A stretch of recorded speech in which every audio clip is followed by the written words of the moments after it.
Assalamualaikum warahmatullahi wabarakatuh. Welcome back to Skrider Channel. Apa kabar kalian? Semoga kalian baik-baik saja dan sehat selalu. Amin. Nah, di video kali ini kita akan membahas kelebihan dan kekurangan Honda CB150X. Without any further ado, langsung aja kita bahas kelebihan pertama dari motor ini nih, teman-teman.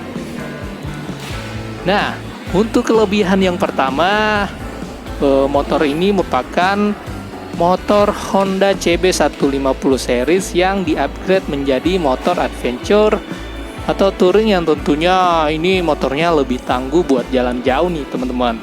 Nuansa tangguhnya terlihat dari bagian depan. Shroud motor ini tuh terlihat kayak moge ya.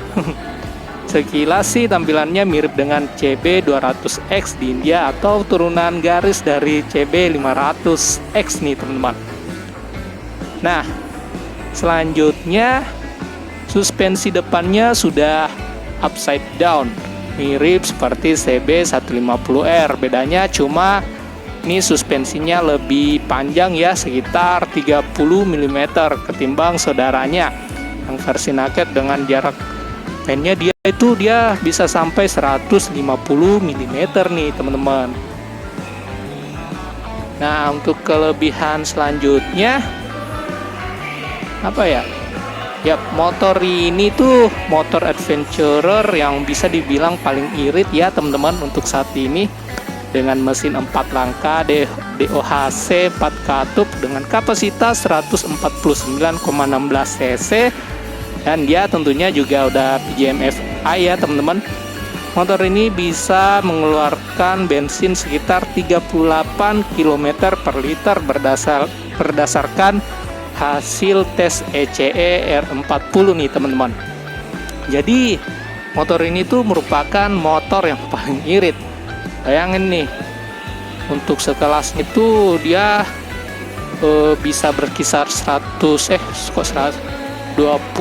km per liter ya, teman-teman. Jadi ini masuk 30, wah udah irit banget sih. Kelebihan selanjutnya terletak pada speedometernya yang sudah full digital dan memiliki informasi yang lumayan lengkap nih, teman-teman. Ada konsumsi rata-rata BBM, gear position, dan jam nih, teman-teman. Jadi ya lumayan lengkap lah untuk di kelasnya. Ini joknya juga udah menggunakan jok tandem dan ini lumayan empuk loh. Ini juga bisa, ini lumayan keras ya koplingnya. Ya standar lah. Dan ini dia model kuncinya masih menggunakan shutter key system. Spionnya model fix. Nah, kelebihan selanjutnya yang terletak pada motor ini merupakan motor adventure yang memiliki harga paling terjangkau saat ini, yaitu untuk daerah Makassar kalian bisa membawa pulang motor ini tuh dengan harga 33 jutaan aja nih, teman-teman. Bayangin, untuk pasaran motor adventurer itu minimal 60 jutaan. Kita ambil dari harga Kawasaki Versys 250 lah, yang sebelumnya menyandang sebagai motor adventurer paling terjangkau ya.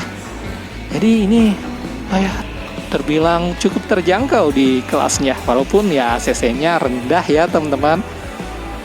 Nah, selanjutnya kita bahas kekurangannya nih, teman-teman. Soalnya kan nggak enak kalau kita bahas kelebihannya mulu. Pasti setiap motor itu memiliki kekurangan nih.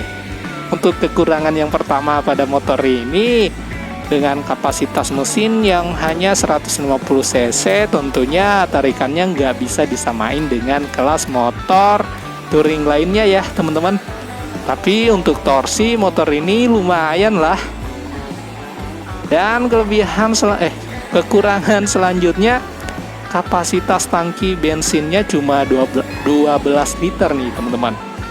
Sedangkan untuk standar motor-motor touring itu dia berkisar 17 liter ya.